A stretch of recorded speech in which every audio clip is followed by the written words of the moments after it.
বৈষম্য বিরোধী ছাত্র আন্দোলন চলাকালে 15 জুলাই থেকে 5 আগস্ট পর্যন্ত হওয়া হত্যা, গণহত্যা, নির্যাতন সহ মানবতা বিরোধী অপরাধের অভিযোগে সাবেক প্রধানমন্ত্রী শেখ হাসিনা সহ 10 জনের বিরুদ্ধে তদন্ত শুরু করেছে আন্তর্জাতিক অপরাধ ট্রাইব্যুনালের তদন্ত সংস্থা। বৃহস্পতিবার অভিযোগকারী আইনজীবী গাজী এম.এইচ. তামিম বিষয়টি নিশ্চিত করেছেন। তিনি বলেন, তদন্ত সংস্থা বুধবার রাত থেকে তদন্ত শুরু করেছে, কিন্তু হাসিনার বিরুদ্ধে অভিযোগটি মূলত কি আর এ মামলার বাকি আসামি কারা, এ বিষয়ে আরও বিস্তারিত নিয়ে কেটিভি নিউজ 24 চ্যানেল থেকে আপনাদের সাথে আছি আমি মিথিলা।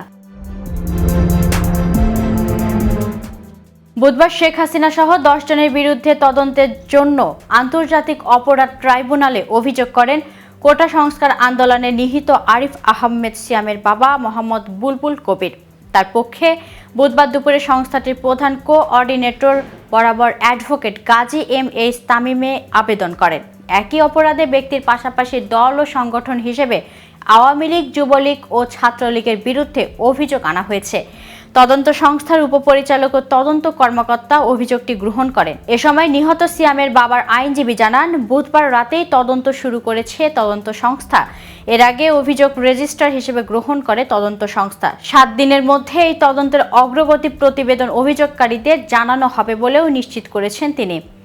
তদন্ত সংস্থার উপপরিচালক ও তদন্ত কর্মকর্তা মোহাম্মদ আতাউর রহমান বলেন, বুধবার দুপুর 1:30টায় আমরা অভিযোগটি গ্রহণ করেছি। অভিযোগটি নিবন্ধন বইয়ে নিবন্ধনভুক্ত করা হয়েছে। এই নিবন্ধন মানে মামলা হয়েছে। অপরাধ ধরনের কথা বলা হয়েছে। 1 থেকে 9 নম্বর আসামি নির্দেশ ও পরিকল্পনা। অন্যান্য আসামিরাও দেশীয় এবং আগ্নেয়াস্ত্র দ্বারা নির্বিচারে গুলিবর্ষণ করে বৈষম্য বিরোধী ছাত্র আন্দোলনকারী সাধারণ নিরস্ত্র ছাত্র জনতাকে হত্যা করে তাদের সমূলে বা আংশিক নির্মূল করার উদ্দেশ্যে গণহত্যা ও মানবতা বিরোধী অপরাধ সংগঠনের অপরাধ। উল্লেখ্য, ট্রাইব্যুনালে কোনো অভিযোগ নিবন্ধনের পর তা মামলা হিসেবে গণ্য করা হয়। এর আগে বুধবার দুপুরে কোটা সংস্কার আন্দোলনে নিহত বাগেরহাটের আরিফ আহমেদ সিয়ামের বাবা মোহাম্মদ বুলবুল কবির আন্তর্জাতিক অপরাধ ট্রাইব্যুনালের তদন্ত সংস্থায় লিখিত অভিযোগ করেন। তদন্ত সংস্থার উপপরিচালক ও তদন্ত কর্মকর্তা অভিযোগটি প্রকাশ করেন। পরে তা অভিযোগ নিবন্ধন বইয়ে নিবন্ধন করা হয়। তদন্ত কর্মকর্তা মোহাম্মদ আতাউর রহমান আরও বলেন, আমরা তদন্ত কাজ শুরু করে দিয়েছি, আপাতত পেপার ওয়ার্ক করছি। শেখ হাসিনার সঙ্গে অন্য যাদের আসামি করা হয়েছে তারা হলেন সাবেক সেতু মন্ত্রী ও আওয়ামী লীগের সাধারণ সম্পাদক ও ওবায়দুল কাদের, সাবেক স্বরাষ্ট্রমন্ত্রী আসাদুজ্জামান খান কামাল, সাবেক ডাক ও টেলিযোগাযোগ প্রতিমন্ত্রী জুনায়েদ আহমেদ পলক, সাবেক তথ্য প্রতিমন্ত্রী মোহাম্মদ আলী আরাফাত।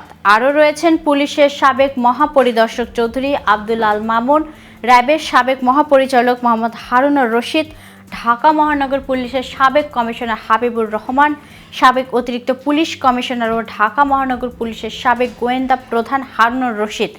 এসব আসামির পাশাপাশি আবেদনের নাম উল্লেখ না করে শেখ হাসিনা সরকারের মন্ত্রী, প্রতিমন্ত্রী, সংসদ সদস্য এবং ঢাকা মহানগর পুলিশের কর্মকর্তা ও সদস্যদের বিরুদ্ধে আইনানুগ ব্যবস্থা নেওয়া হয়েছে। আজ এ পর্যন্তই। নিত্য নতুন সকল আপডেট পেতে কেটিভি নিউজ 24 এর সাথেই থাকুন। ধন্যবাদ।